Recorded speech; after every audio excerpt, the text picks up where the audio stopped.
अस्सलाम वालेकुम। आज का हमारा टॉपिक है S L E mean systemic lupus erythematosus. S L E हमारे ऑटो इम्यून डिजीज है, मल्टी सिस्टेमिक डिजीज है, multi systemic auto immune disease है। ये मल्टी सिस्टेमिक है, मेन यही वर्ड है मल्टी सिस्टेमिक, सिस्टेमिक और ऑटो इम्यून है।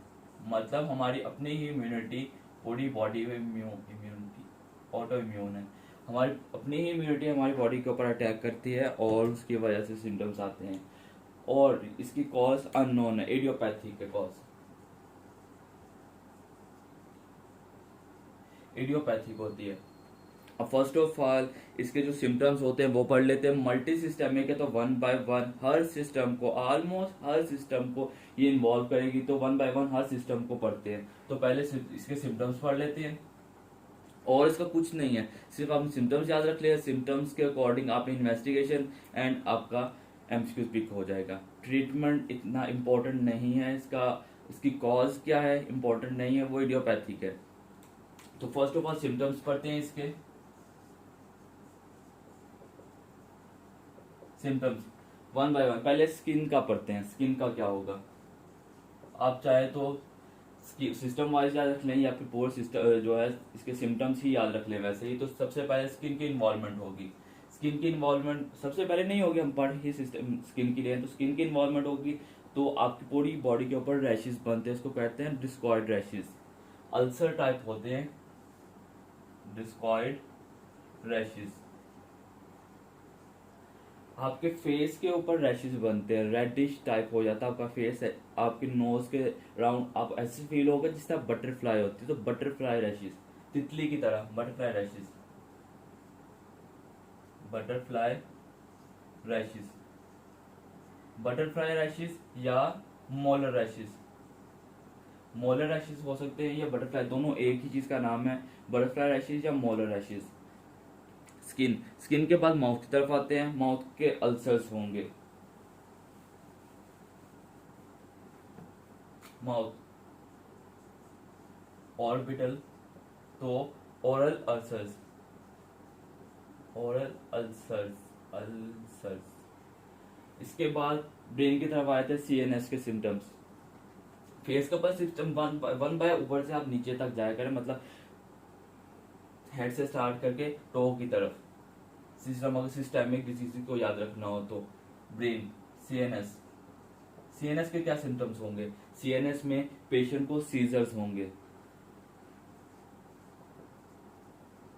सीजर्स होंगे, मेनिंजाइटिस होगी, मेनिंजाइटिस, सीजर्स होंगे, मेनिंजाइटिस होगी पेशेंट को, और पेशेंट को साइकोसिस होगी।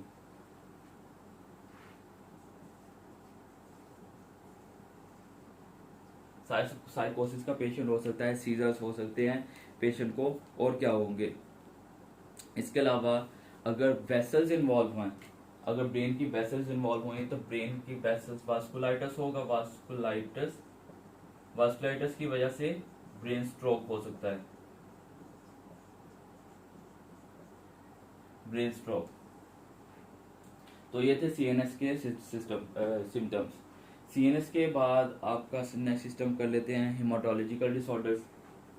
मतलब ब्लड के सिम्टम्स क्या होंगे,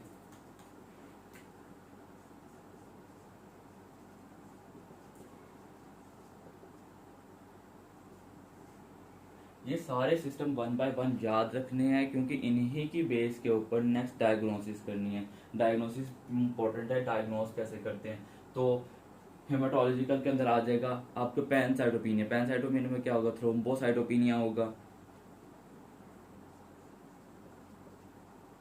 थ्रोम्बोसाइटोपिनिया होगा, तो आपके वाइट ब्लड सेल्स नहीं बनेंगे, ल्यूकोपिनिया होगा,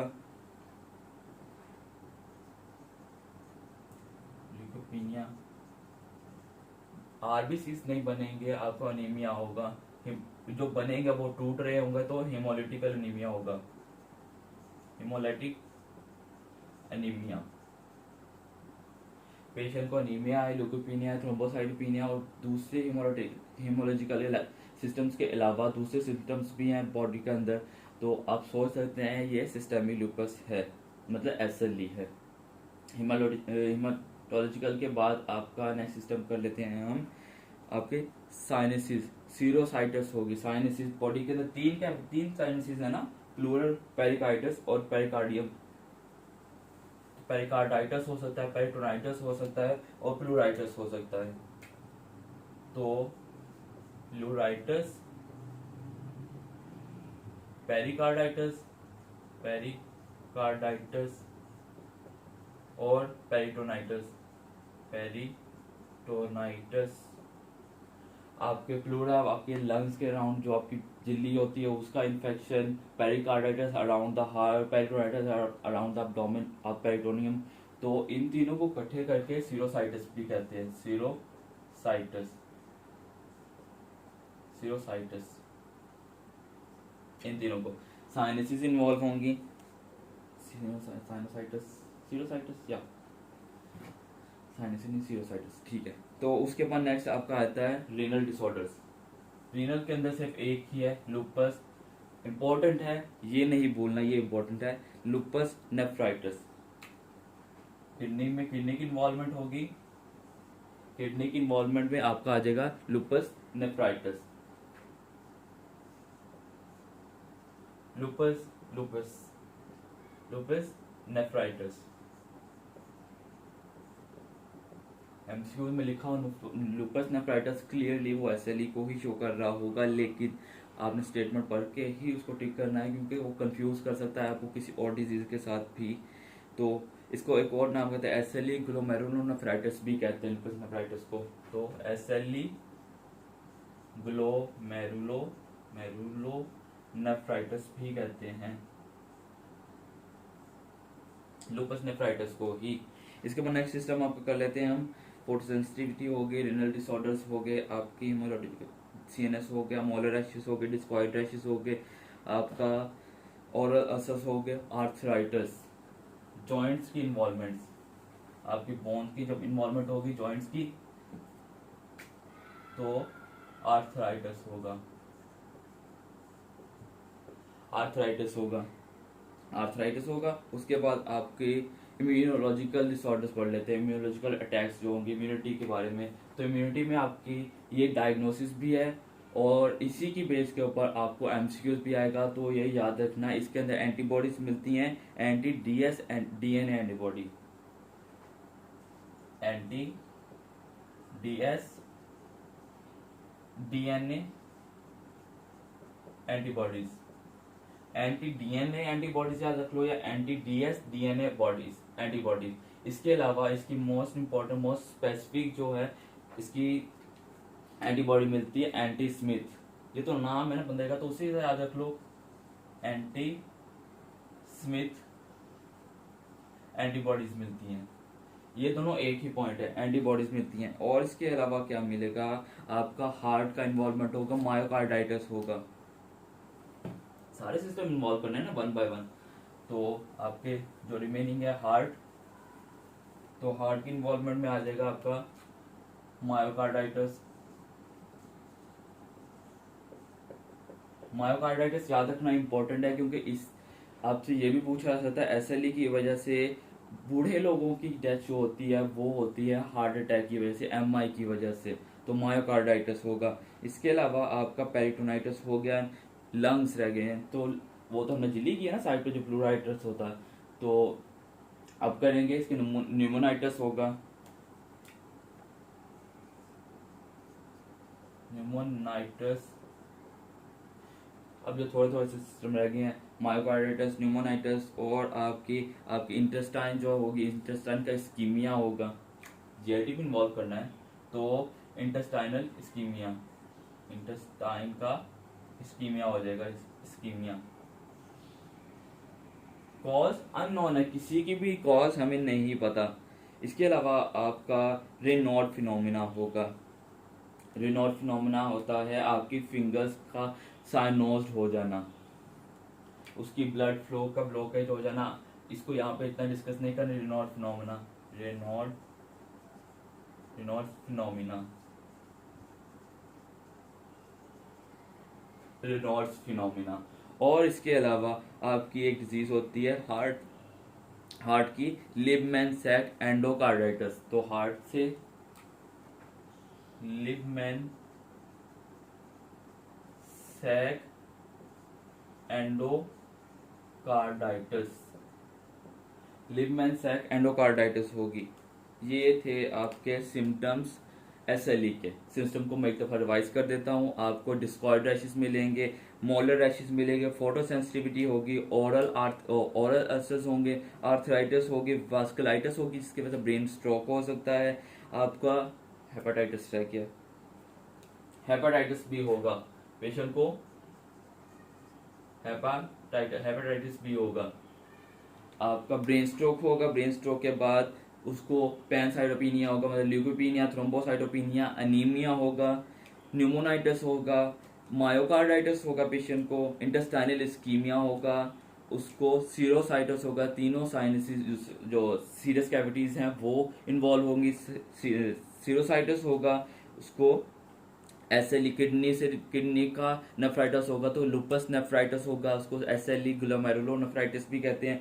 उसको सीजर्स हो सकते हैं, साइकोसिस हो सकते हैं पेशेंट को रेनॉल्ड फिनोमेना होगा, लिबमैन सैक एंडोकार्डाइटिस होगा, और कौन सा रह गया, और रह गया मेनिंजाइटिस एंड हेपेटाइटिस। ये सिम्टम्स थे। सिम्टम्स को याद रख लेना है। सिम्टम को अगर नहीं भी याद रख सकते, जो नेक्स्ट डायग्नोसिस क्राइटेरिया है वो इंपॉर्टेंट है, वो लाजमी याद रखना है। तो डायग्नोस्टिक क्राइटेरिया मैंने 1 बाय 1 सारे सिस्टम पढ़ाए थे, अब सिम्टम्स की बेस के ऊपर ही तो इसका क्राइटेरिया है। मैंने इसलिए 1 बाय 1 सारे सिस्टम करवाए थे ताकि इसका डायग्नोसिस करवाना आसान हो जाए। तो डायग्नोस्टिक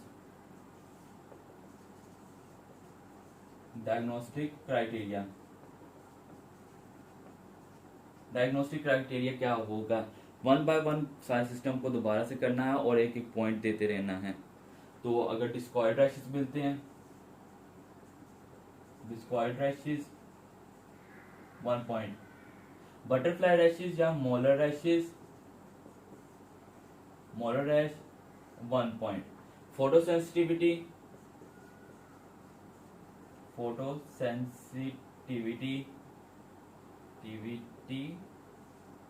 1 पॉइंट। आपका सीएनएस का इन्वॉल्वमेंट होगा, सीएनएस के अंदर सीजर्स हो, साइकोसिस हो, मेनिंजाइटिस हो, आपका जो भी सिस्टम का जो सिम्टम्स आएंगे सीएनएस के, उनको एक ही पॉइंट देना है।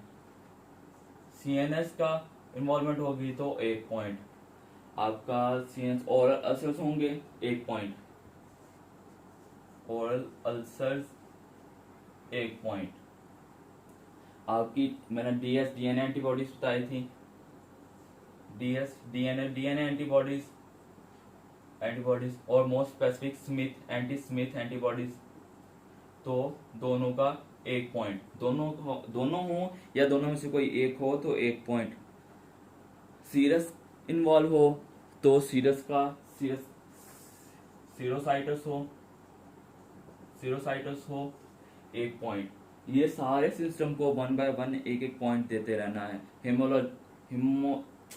आपका ब्लड का डिसऑर्डर्स हो तो 1 पॉइंट, मतलब जो भी आपको थ्रोम्बोसाइटोपिनिया, पैनसाइटोपिनिया बताया था ना, हिमोलिटिक अनीमिया, उसका 1 पॉइंट। तो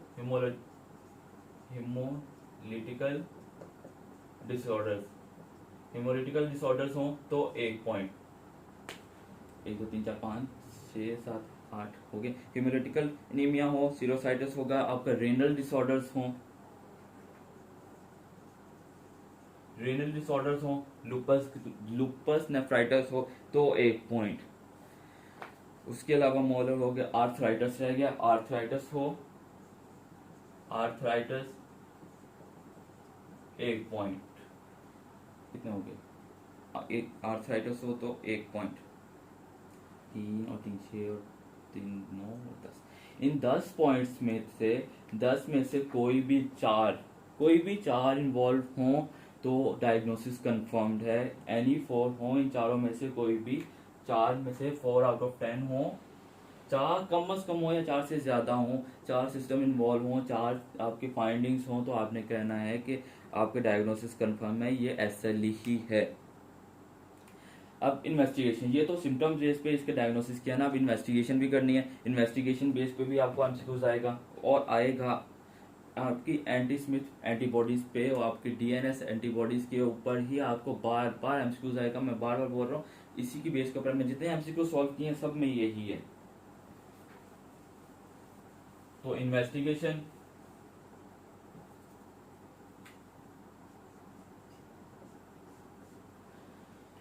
इन्वेस्टिगेशन में जैसे मैंने बोला एंटीबॉडीज, इसकी कॉज ही ऑटो इम्यून, तो एंटीबॉडीज को ही इसके अंदर फाइंड करेंगे। तो फर्स्ट ऑफ ऑल आपने सबसे पहले कौन से एंटीबॉडीज ज्यादा था, जो ऑटो इम्यून डिजीज होती हैं उनके अंदर आपने फर्स्ट टेस्ट करना ही होता है एंटी ANA एंटीबॉडीज। तो आपके एंटी ANA एंटीबॉडीज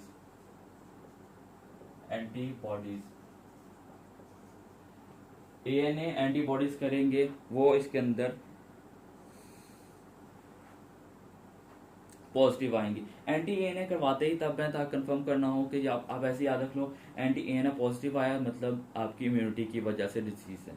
तो अगर ये पॉजिटिव आता है तो आपने फर्दर टेस्टेशन पे जाना है, लेकिन अगर ये नेगेटिव आता है तो फिर फर्दर टेस्टेशन करवाने की जरूरत नहीं है, डिजीज कोई और है, ऑटो इम्यून डिजीज नहीं है। SLE तो कंफर्म है कि अगर नेगेटिव आता है तो SLE तो बिल्कुल नहीं है। उसके बाद नेक्स्ट आपका टेस्ट होगा anti DS DNA antibodies. DS DNA antibodies मिलेंगी इस पेशेंट के अंदर, और एंटी DS DNA एंटीबॉडीज और आपका कॉम्प्लीमेंट प्रोटीन्स, ये दोनों इकट्ठे ही याद रख लेना। कॉम्प्लीमेंट प्रोटीन्स C3 और C4, मोस्ट स्पेसिफिकली C4, ये दोनों डिजीज के अंदर मिलेंगी। और ये दोनों कॉम्प्लीमेंट प्रोटीन जितनी कम होंगी और DNA एंटीबॉडीज का मिलना, ये दोनों डिजीज की सिवियरिटी को शो करते हैं। जितनी ज्यादा ये होंगी डिजीज उतनी सिवियर होगी। एक तो ये इन्वेस्टिगेशन है, सेकेंडली ये सिवियरिटी को भी शो करता है। इसके बाद की most sensitive anti Smith antibodies मिलेगी। एंटी स्मिथ एंटीबॉडीज मिलेगी तो आपके डायग्नोसिस वहीं पे कंफर्म हो जाएगा कि ये SLE ही है। एंटी स्मिथ एंटीबॉडीज ये मोस्ट स्पेसिफिक है, इसकी मोस्ट सेंसिटिव मोस्ट स्पेसिफिक है, मोस्ट स्पेसिफिक एंटीबॉडीज हैं। एंटी स्मिथ नहीं भूलना, मैं बार बार रिपीट कर रहा हूँ। और एक और इम्पोर्टेंट पॉइंट, इसके अंदर आप CPR करवाएंगे, CPR नॉर्मल होगा। CRP कॉम्प्लीमेंट प्रोटीन CRP ये इसके अंदर नॉर्मल होगा। लेकिन अगर CRP आपका हाई होता है तो मतलब पेशेंट को अंडरलाइन कॉज के अलावा कोई बॉडी के अंदर इन्फेक्शन चल रहा है। अगर ये हाई होता है तो वो इंडिकेट करता है कि बॉडी के अंदर इन्फेक्शन है। इन्फेक्शन को शो करेगा CRP। इसके अलावा आपको SLE के अंदर 2 एंटीबॉडीज मिलेंगी, स्पेसिफिक एंटीबॉडीज मिलेंगी।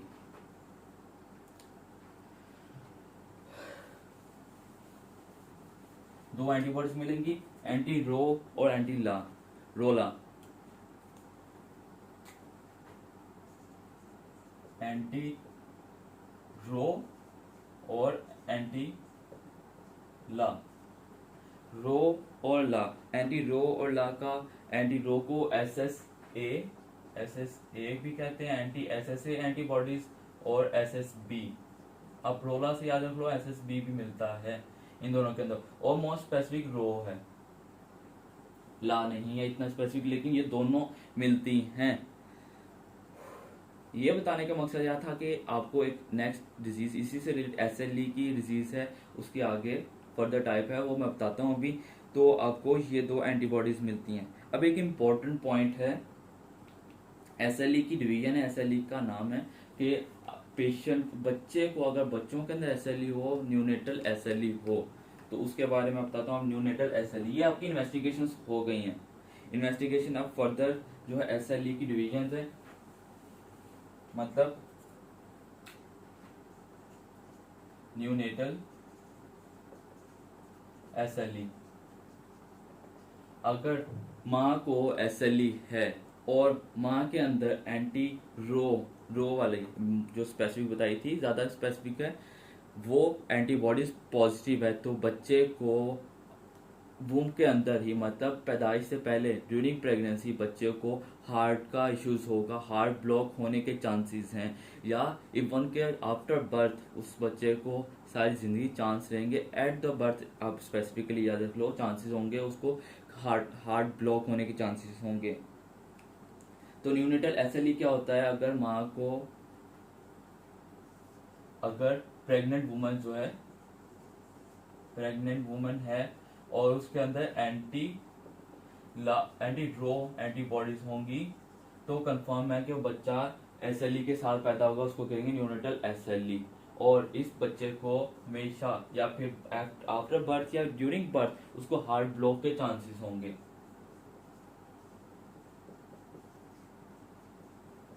मतलब उसको कंजेंटल हार्ट इश्यूज होंगे, कंजेंटल हार्ट डिजीज होगी।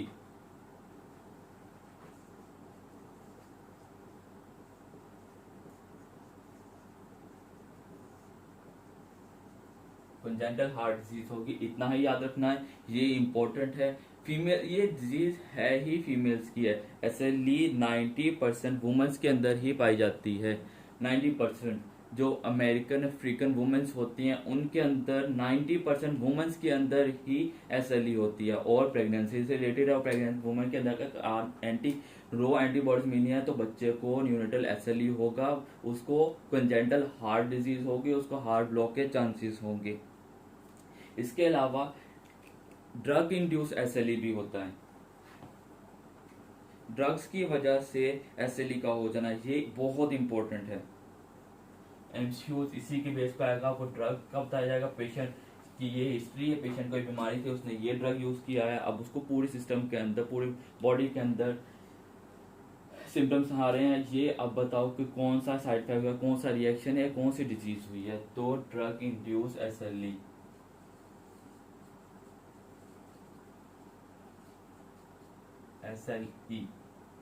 ड्रग्स की वजह से SLE होगा। इन पेशेंट के अंदर जो है और कौन से पेशेंट ड्रग इंड्यूस SLE के हाई रिस्क में आते हैं, मतलब किन लोगों को SLE होगी? आपकी लिवर के अंदर एक एसिटाइलेशन का प्रोसेस होता है, तो जिन पेशेंट का एसिटाइलेशन का प्रोसेस स्लो होता है SLE ड्रग इंड्यूस उसी के अंदर होगी। तो जो पेशेंट स्लो एसिटाइलेशन वाले होंगे, स्लो एसिटाइलेशन होगी, उनके अंदर हाई रिस्क होगा SLE induce drug induce SLE का। अब कौन कौन से ड्रग्स जो हैं वो SLE इंड्यूस करते हैं? तो फर्स्ट ऑफ ऑल आपकी ड्रग्स जो हैं, आइसोनियाजिड,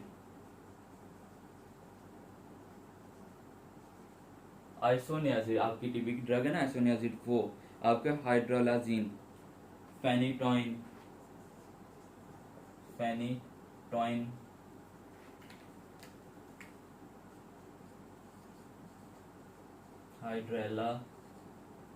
हाइड्रेलाजीन, आइसोनियाजिड, फेनिटोइन, आपकी प्रोकैनामाइड,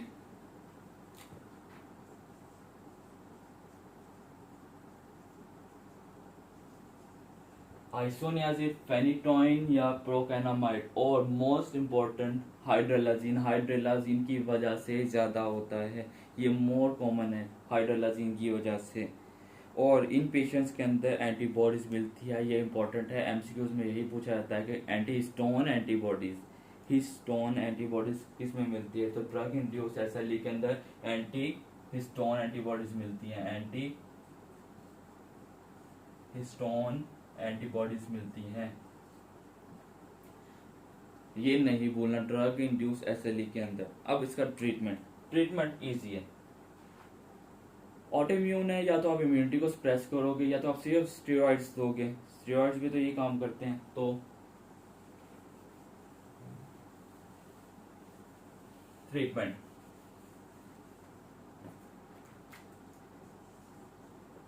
ट्रीटमेंट में आ जाएगा फर्स्ट ऑफ ऑल हाइड्रोस्टेरॉइड्स देंगे।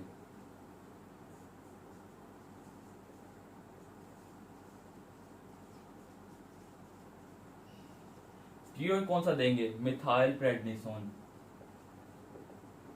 मिथाइल प्रेडनिसोन, मिथाइल प्रेडनिसोन देंगे हाइड्रोस्टेरॉइड, मतलब बेस्ट इनिशियल ट्रीटमेंट होगा आपका हाइड्रोस्टेरॉइड मिथाइल प्रेडनिसोन देंगे। अगर डिजीज जो है वो माइल्ड है, मतलब उसके अंदर सिर्फ आपकी स्किन और जॉइंट की इन्वॉल्वमेंट है, तो आपने माइल्ड केस के अंदर, माइल्ड जिसमें स्किन और जॉइंट के सिम्टम्स होंगे, उसको उसके अंदर हाइड्रोक्सीक्लोरोक्वीन देंगे आप पेशेंट को।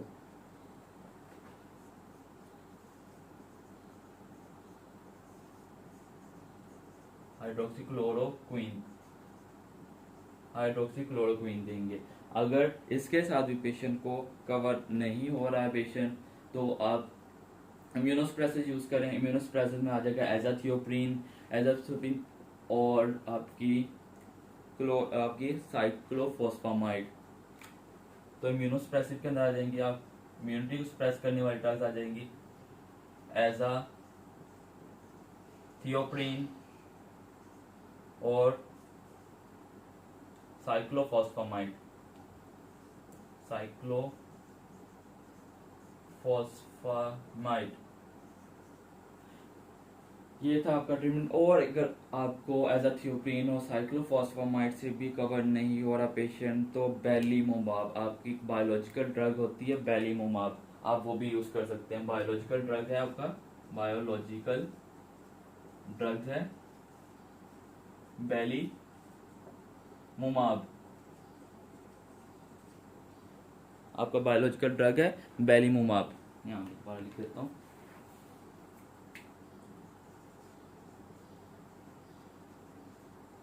बेलीमोमाब भी दे सकते हैं आप पेशेंट को। ये बेलीमोमाब क्या करेगा, आपके जो लिम्फोसाइट्स, जो बी लिम्फोसाइट्स है, उनको टारगेट करेगा। और इम्पोर्टेंट पॉइंट्स हैं बेलीमोमाब। और एक और चीज, अगर आपकी किडनी की इन्वॉल्वमेंट है, किडनी की इन्वॉल्वमेंट के अंदर आपने ड्रग यूज करना है माइक्रोफिनोलेट।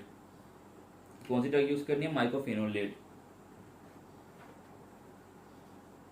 माइक्रोफिनोलेट। अगर किडनी इन्वॉल्व है, स्पेशली किडनी की इन्वॉल्वमेंट के अंदर माइक्रोफिनोलेट यूज करनी है आपने। इसके अलावा एक इम्पोर्टेंट पॉइंट से आपसे पूछा जा सकता है कि एसएलई के अंदर पेशेंट की डेथ क्यों हुई है। तो पेशेंट की डेथ, एनीवन, किसी को पता हो? यस, तो इसके अंदर आप पेशेंट की डेथ, अगर तो यंग पेशेंट है, यंग पेशेंट के अंदर इन्फेक्शंस की वजह से डेथ होगी। यंग पेशेंट्स के अंदर डेथ की कॉज होगी इन्फेक्शंस।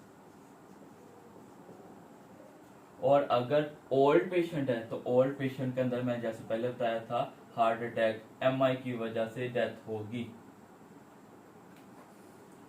यह था आपका एसएलई, सिस्टेमिक लूपस एरिथेमेटोसिस।